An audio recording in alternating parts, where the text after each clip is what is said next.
जय हिंद। क्रांति arts GS coaching centre में आप सभी का बहुत बहुत स्वागत है। और जैसे कि आप सभी लोग को मालूम है कि देखिए यहाँ पर जो है 12th क्लास का जितने भी लोग जो हैं एग्ज़ाम्स देने वाले हैं, इससे पहले हम लोग जो है वहीं यदि वीडियो की बात करें तो इससे पहले जो है पार्ट 1 इसका हम लोग ला चुके हैं। तो 26 सितंबर 2025 को जितने भी लोग जो हैं फर्स्ट सिटिंग में 12th क्लास का सितंबर एग्ज़ाम हिस्ट्री के देने वाले हैं, उन लोगों के लिए बहुत ही ख़ास क्लास है। और ये याद रखिएगा, इससे पहले हम लोग पार्ट 1 को देख लिए हैं, अब यहाँ से पार्ट 2 को देखेंगे। चलिए, तो इसमें भी हम 40 प्रश्नों को लिए हुए हैं और बेशक जो है आप सभी लोग को ध्यान देते चलना है, एक एक बातों पर जो है पूरा गहनता के साथ ध्यान देते हुए चलना है। आप बहुत अच्छा करेंगे। चलिए, तो 40 प्रश्नों को हम लिए हैं और सबसे बेहतरीन सिस्टम से हम लोग चलने का कोशिश करेंगे। एकदम इसका आंसर जो होगा पूरा एकदम बिल्कुल सही आंसर है, कहीं से किसी प्रकार का कोई दिक्कत नहीं है। तो चलिए, आज के क्लास को हम लोग बहुत ही ज़ोरदार धमाकेदार तरीके से शुरुआत करते हैं। हमें उम्मीद है कि आपको प्रत्येक बात जो है अच्छे तरीके से समझ में आएगा। सबसे पहले यहाँ पर देखिएगा, तो पहला क्वेश्चन की बात करें तो यहाँ पर दिया गया है कि सुमेर अभिलेख में नाविकों का देश कौन था।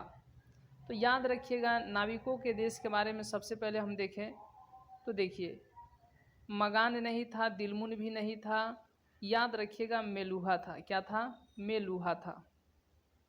अगला प्रश्न हम लोग देखते हैं।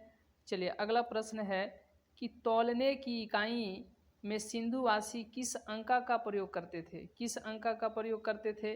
तो याद रखिएगा 16 अंक का प्रयोग करते थे, यानी कि 16, 32, 48 ऐसे प्रयोग करते थे। अगला प्रश्न है कि चंदहुदड़ो का उत्पादन चंदहुदड़ो जो केंद्र था, उत्पादन केंद्र था, वह किसके लिए था? किसके लिए था? तो याद रखिएगा, ये जो है आप यहाँ पर मुहर के लिए नहीं था, वस्त्र के लिए नहीं था, मूर्ति के लिए नहीं, मतलब कि मनका के लिए था। ऑप्शन नंबर बी हो जाएगा। अगला प्रश्न है कि अशोक का शासनकाल कब से कब तक था? बताइए। तो याद रखिएगा, अशोक का शासनकाल जो है 268 से लेकर के 232 ईसवी पूर्व, ठीक है, ईसा पूर्व, समझ गए? यानी कि ऑप्शन नंबर बी हो जाएगा। 68 वहीं दिया है, 69 तो 69 हो जाएगा। 269 ईस्वी से लेकर के 232 ईसा पूर्व यानी ईपू। अगला क्वेश्चन धुआंधार तरीके से देखिए, सबका आंसर जो है ना बिल्कुल सही है, करेक्ट है, आपको थोड़ा भी घबराना नहीं है। और पूरे 40 प्रश्न को हम यहाँ पर लिए हैं। कितने प्रश्नों को? 40 प्रश्न को लिए हैं। अगर इसको आप सही कर लेते हैं, इससे पहले क्लास में हम 40 लिए थे, इसमें भी 40 ले रहे हैं, और पार्ट 2 के बाद आप लोग कमेंट करेंगे तो हम जो है फिर 40 प्रश्न और लाएंगे, जो कि परीक्षा के पॉइंट ऑफ व्यू से बहुत इंपॉर्टेंट है, बहुत इंपॉर्टेंट है। आपको विश्वास ना होगा तो कल आप एग्ज़ाम दे करके आइएगा ना, तो फिर हम वहाँ से क्वेश्चन को एक बार आंसर जब मिलाएंगे, आंसर की उसके लिए वीडियो बनाएंगे, तो वहाँ पर आपको पता चल जाएगा कि कितना क्वेश्चन जो है टकराया हुआ है। तो ये 80 क्वेश्चन होने जा रहा है। चलिए, अगला प्रश्न है कि अशोक का अभिलेख सर्वप्रथम पढ़ा गया। तो याद रखिएगा, अशोक का अभिलेख जो है कब पढ़ा गया? तो यहाँ पर 1837 में पढ़ा गया। कब पढ़ा गया? 1837 में। अगला प्रश्न की तरफ हम चलते हैं और बहुत मस्त प्रश्न है, आप देखिएगा, बहुत ही शानदार प्रश्न है कि मुद्रा राक्षस का लेखक कौन था? बताइए। ये आपको याद रखना है, मुद्रा राक्षस का लेखक जो है कौन था? तो विशाखदत्त थे। कौन थे? विशाखदत्त थे।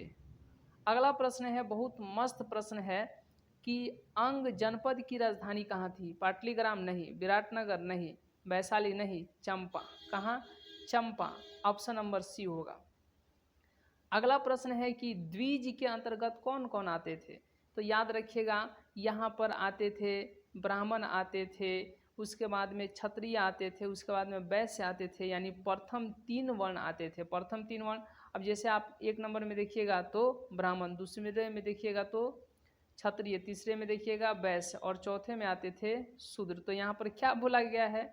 यहाँ पर बोला गया प्रथम 3 वर्ण, तो पहला, दूसरा, तीसरा। तो पहला हो जाएगा ब्राह्मण, दूसरा क्षत्रिय, तीसरा वैश्य, चौथा जो शूद्र होते थे ये नहीं आते थे। धुआंधार तरीके से अगला प्रश्न यहाँ पर जैसे कि आप देखिएगा, तो इसका सही आंसर प्रथम 3 वर्ण आते थे। चलिए, अगला प्रश्न है, बहुत ही शानदार प्रश्न है, आप जो है इसका आंसर देंगे। पुरुष सूक्त का उल्लेख किस ग्रंथ में है? बताइए पुरुष सूक्त का उल्लेख जो है किस ग्रंथ में है? सभी लोग को बताना है कि पुरुष सूक्त का उल्लेख जो है किस ग्रंथ में है। अथर्ववेद में नहीं, सामवेद में नहीं, यजुर्वेद में नहीं, ऋग्वेद में है। किस वेद में है? ऋग्वेद में है। अगला प्रश्न है कि समुद्रगुप्त किस वंश के शासक थे? तो इनका नाम ही में गुप्त है, तो गुप्त मारिए, गुप्त वंश। कौन सा वंश? गुप्त वंश। हर्यंक वंश, यहाँ पर हर्षंक दे दिया है लेकिन हर्यंक होगा। मौर्य, तो याद रखिएगा क्या होगा, ना ही मौर्य होगा, ना ही हर्यंक होगा, ना ही इनमें से कोई, मतलब कि इस क्वेश्चन का सही जवाब गुप्त वंश से थे समुद्रगुप्त। अगला प्रश्न चलते हैं, चलिए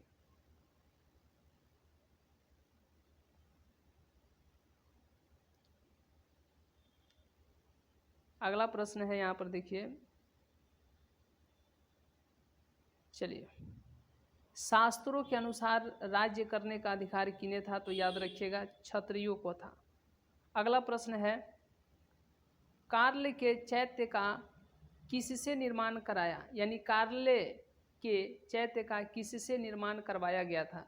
ईंटों से नहीं, बताइए, पत्थर से नहीं।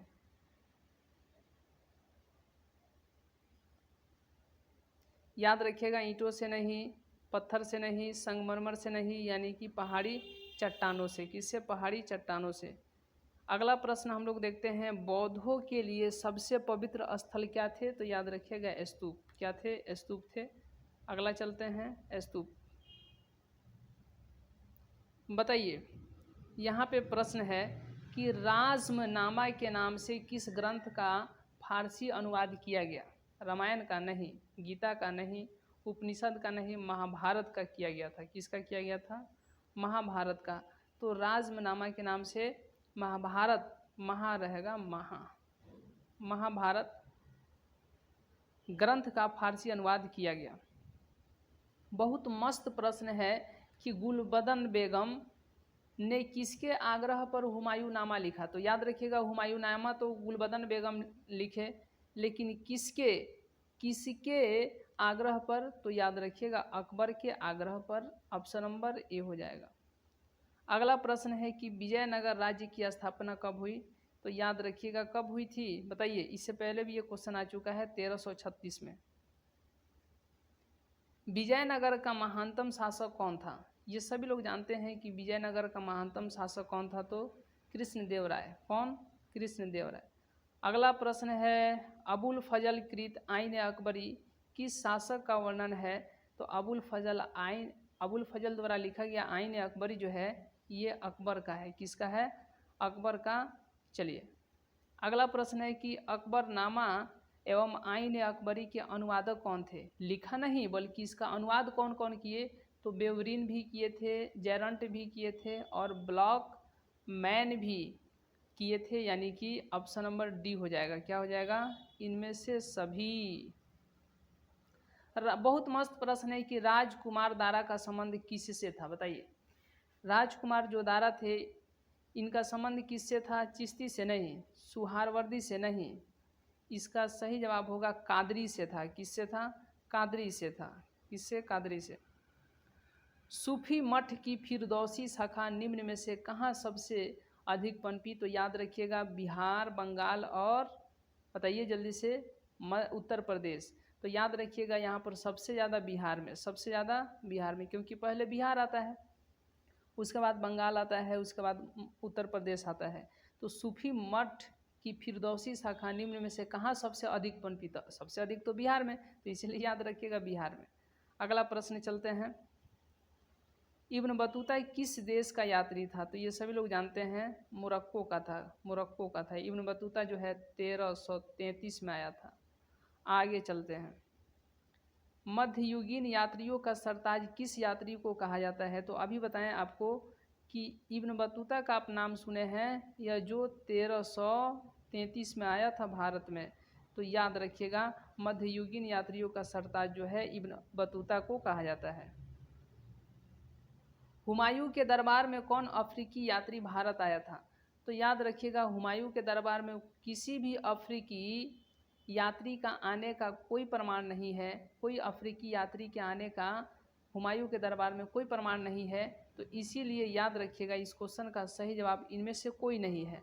हाँ, लेकिन ये आप कह सकते हैं कि इब्न बतूता आया था, ठीक है, लेकिन यह जो है इससे पहले 1333 में ही आ गया था, इनके समय में नहीं, यह 1333 में आया था, यह यात्री था, लेकिन ये अफ्रीका का नहीं था। तो यहाँ पर क्वेश्चन पूछा है कि हुमायूं के दरबार में कौन अफ्रीकी यात्री भारत आए, तो याद रखिएगा इनमें से कोई नहीं, क्योंकि किसी भी यात्री का आने का, अफ्रीकी यात्री का उसके समय में आने का कोई प्रमाण नहीं है।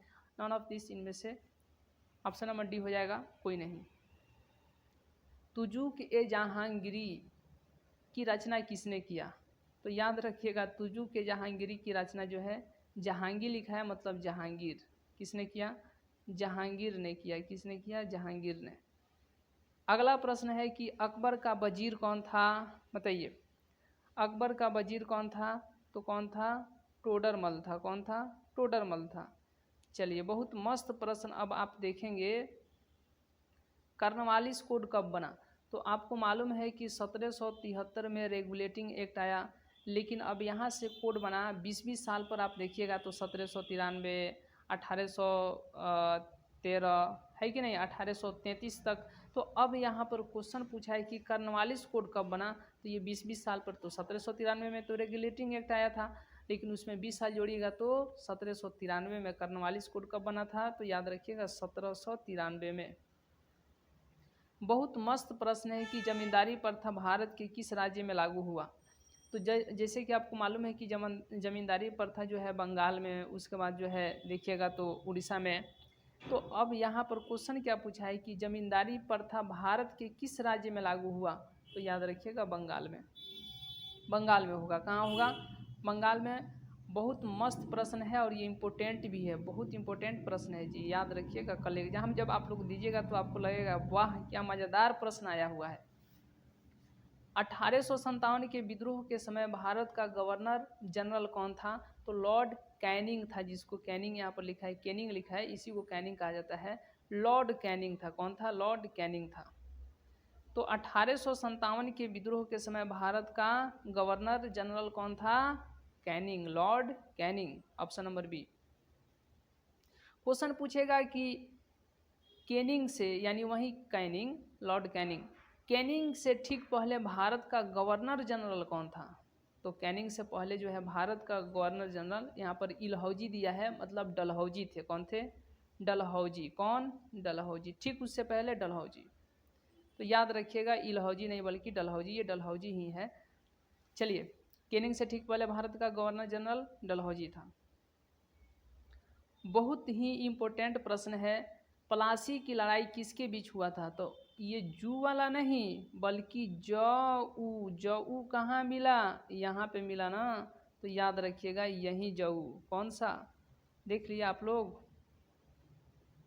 चलिए, अब आपको यहाँ पर ध्यान देना है, देखिए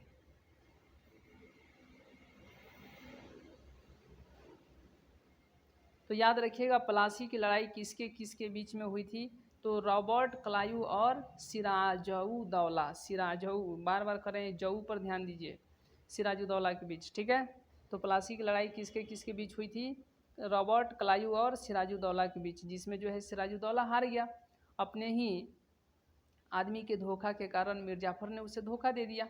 चलिए, तो इसलिए रॉबर्ट क्लाइव जीत गया। अब यहाँ पर ध्यान दीजिएगा, Robert Clive, option number A हो जाएगा, रॉबर्ट क्लाइव और सिराजुद्दौला के बीच हुआ था प्लासी की लड़ाई, जिसमें सिराजुद्दौला हार गया। आगे देखते हैं, यहाँ पर बंगाल का प्रथम यानी सर्वप्रथम गवर्नर कौन बना, सर्वप्रथम जो है गवर्नर कौन था, तो रॉबर्ट क्लाइव जीता था, तो ये गवर्नर था, ठीक है। लेकिन यहाँ पर देखिएगा यही ना लड़ाई किया बंगाल में आकर के, किससे, सिराजुद्दौला से, लेकिन सिराजुद्दौला को धोखा दे दिया मिर्जाफर, तो मिर्जाफर को ही बंगाल का नवाब बना दिया। किसने, रॉबर्ट क्लाइव ने बोला था कि तुम हमारा साथ दो, मिर्जाफर ने साथ दिया और बोला था कि तुम जब हमारा साथ दोगे तो तुमको हम क्या बना देंगे, बंगाल का नवाब बना देंगे, और इसीलिए मिर्जाफर धोखा दे दिया था किसको, तो सिराजुद्दौला को, और मिर्जाफर बन गया बंगाल का नवाब। तो यहाँ पर ध्यान दीजिए, अब बंगाल का सर्वप्रथम गवर्नर कौन बना, तो रॉबर्ट क्लाइव, ठीक है। कौन बना, रॉबर्ट क्लाइव।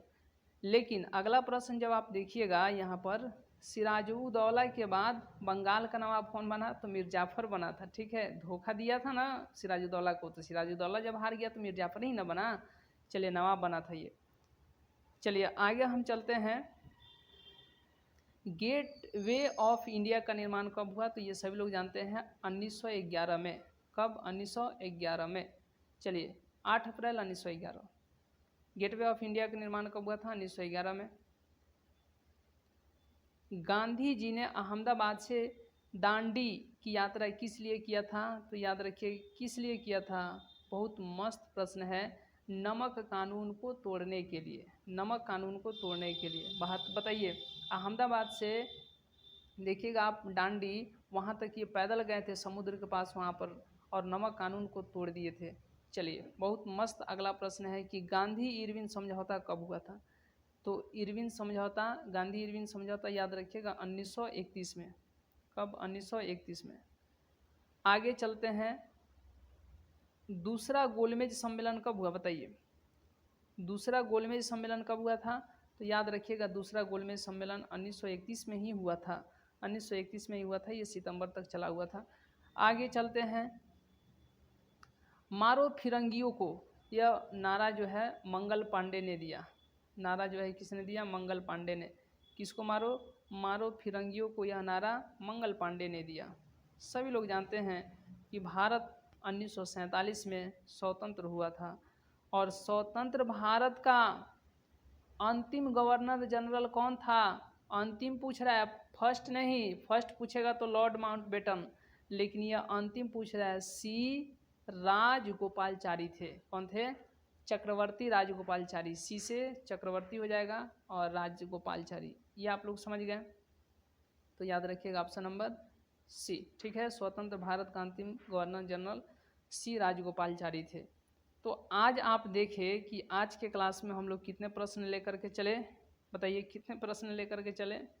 याद रखिएगा 40 प्रश्न को लेकर के चले हैं, और कोशिश ये किए हैं कि सभी प्रश्न जो है आप लोगों से बने। ठीक है, सभी प्रश्न जो है आप लोगों से बने, और हमें उम्मीद है कि यह प्रश्न जो है आप लोगों में से बहुत ऐसे लोगों का जो है सही भी हुआ होगा।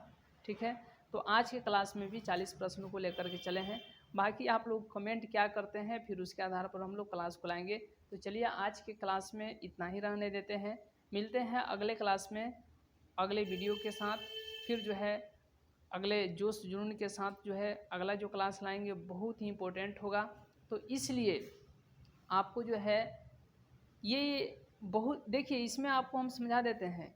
प्रत्येक प्रश्न पर जो है काफ़ी रिसर्च हम लोग किए गए हैं।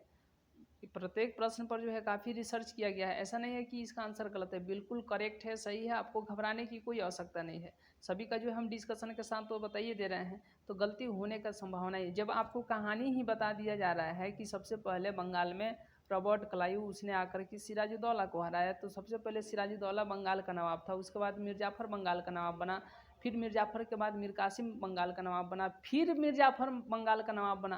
तो ये जब आपको कहानी बता ही दिया जा रहा है तो इसमें घबराने की क्या बात है? कैसे ये आप ही बताइए, जब आप ही किसी बात को कहानी को सुन लीजिएगा तो आंसर एकदम बिल्कुल सही होगा। तो ये नहीं कि अब हड़बड़ा करके एकदम से प्रश्न को धुआंधार तरीके से ले चल रहे हैं तो आंसर गलत, ये सब कोई सिस्टम नहीं है। हम लोग बिल्कुल स्लोली चलेंगे, समझाते हुए चलेंगे। प्रत्येक प्रश्न पर आपकी पकड़ बनती चलेगी, लेकिन सही और करेक्ट और सही क्लीन एंड फ्रेश हम लोग चलेंगे, सही आंसर के साथ चलेंगे। तो हमें उम्मीद है कि यह क्लास आपको समझ में आया होगा। मिलते हैं अगले क्लास में, तब तक के लिए बहुत बहुत धन्यवाद।